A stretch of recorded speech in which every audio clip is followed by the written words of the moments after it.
توحید کیا ہے اور رسالت کیا ہے؟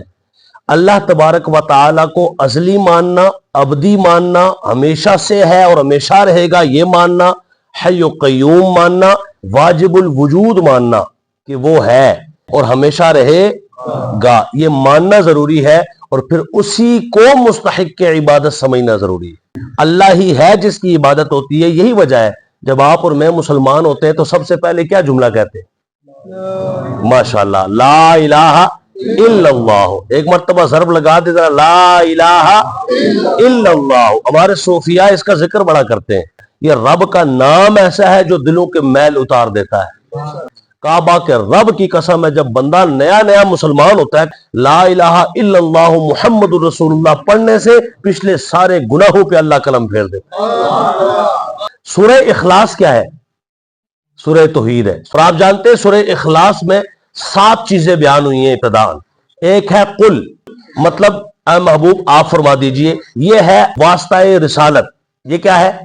واسطہ رسالت۔ دوسرا لفظ ہے هو اللہ، وہ اللہ، یعنی جو ہماری سوچ سے اعلیٰ ہے، جو ہماری فکروں سے اونچا ہے۔ تیسرا ہے احد، یعنی اس کا ایک ہونا ذکر کیا گیا۔ چوتھا ہے اللہ الصمد، اس کی بے نیازی کا ذکر ہے، وہ محتاج کسی کا نہیں، ساری دنیا اس کی محتاج ہے۔ پھر اس 5واں ذکر کیا لم یلد، وہ کسی کا والد نہیں۔ چھٹا ذکر کیا گیا ولم یولد، اور وہ مولود بھی نہیں، یعنی اس کے اولاد بھی کوئی نہیں۔ آگے ذکر کیا گیا 7واں ولم یکن لہ کفوا احد، اور اس کا کوئی ہمسر اور برابر بھی۔ کسی چیز کو آپ پہچاننا چاہتے ہیں تو کیسے پہچانیں گے؟ قوت باصرہ، دیکھنے کی قوت سے، قوت سامعہ، سننے کی قوت سے، قوت شامہ، سونگنے کی قوت سے، قوت ذائقہ، چکھنے کی قوت سے، قوت لامسہ، لمس کرنے سے، کسی کو چھونے سے آپ پہچانیں گے۔ بتائیے اللہ کو کیسے پہچانیں گے؟ بس یہی ذریعے ہیں، 5 ذریعے، اس کے علاوہ آپ پہچان نہیں سکتے۔ اب اللہ کو پہچاننا ہے تو ایک ہے قوت باصرہ، تو اللہ کو دیکھا نہیں جا سکتا، اس قوت سے پہچانے کیسے؟ ایک ہے قوت سامعہ، سننے کی قوت، اور اللہ کو سنا نہیں جا سکتا۔ ایک ہے قوت شامہ، سن سکتے ہیں تو اس کا مطلب ہے پہچان نہیں سکتے۔ ایک ہے قوت ذائقہ، چکھ سکتے ہیں تو پہچان نہیں سکتے۔ لامسہ، کیا اس کو لمس کیا جا سکتا ہے، چھوا جا سکتا ہے؟ نہیں، تو پھر اس کو پہچانا کیسے جا سکتا ہے؟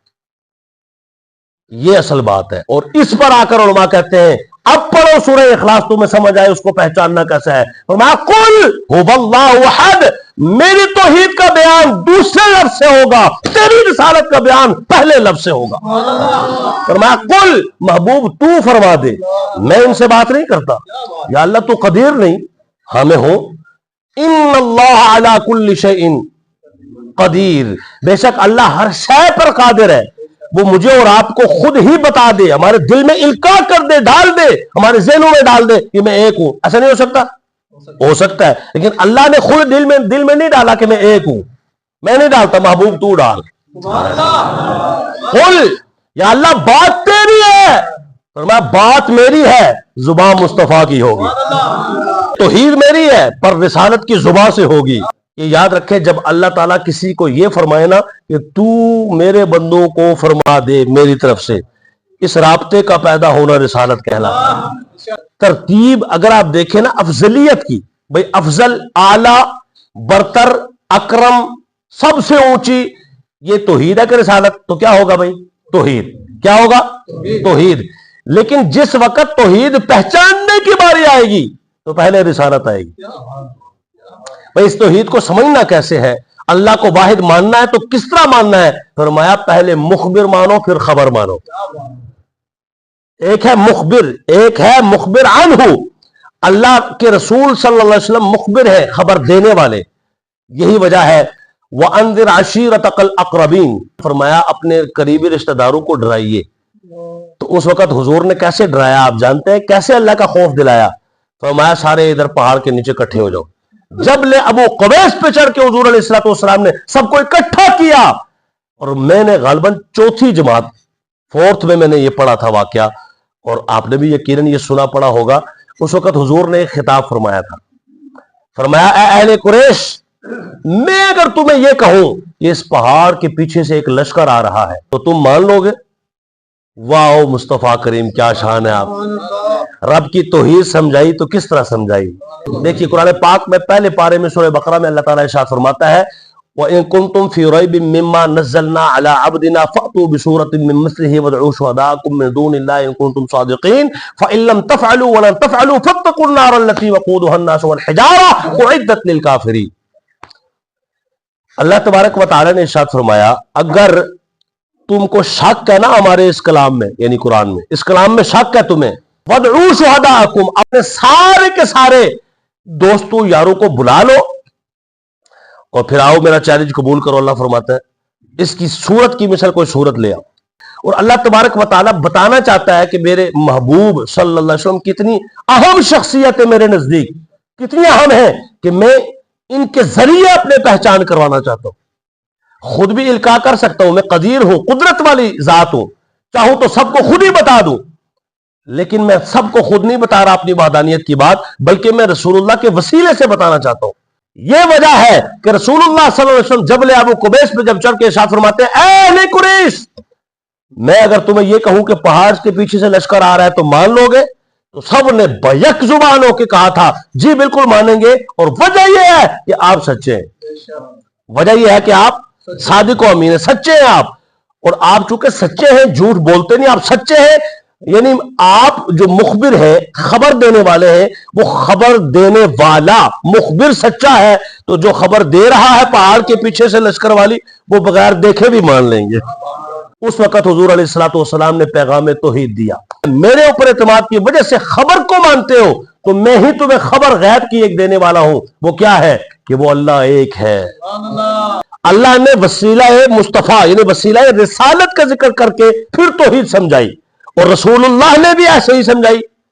فرمایا بتاؤ مجھے مانتے ہو؟ انہوں نے کہا مانتے ہیں۔ فرمایا مجھے مانتے ہو نا؟ تو چونکہ اس نے بھی اسی طرح منوایا ہے، اس نے بھی کہا قل ھو اللہ احد، رسالت کے وسیلے سے مانو۔ تو میں بھی تمہیں کہتا ہوں جب تم مجھے مانتے ہو نا کہ سچا ہوں تو میں اس کا رسول ہوں، اس نے مجھے رسول بنایا ہے، اور وہ اللہ ایک ہے، تمہارے 360 بت جھوٹے ہیں۔ پتہ چلا کہ جو آج کے زمانے میں اللہ تبارک و تعالیٰ کے علاوہ کسی کو خدا سمجھے وہ مسلمان ہے، کیا ہے؟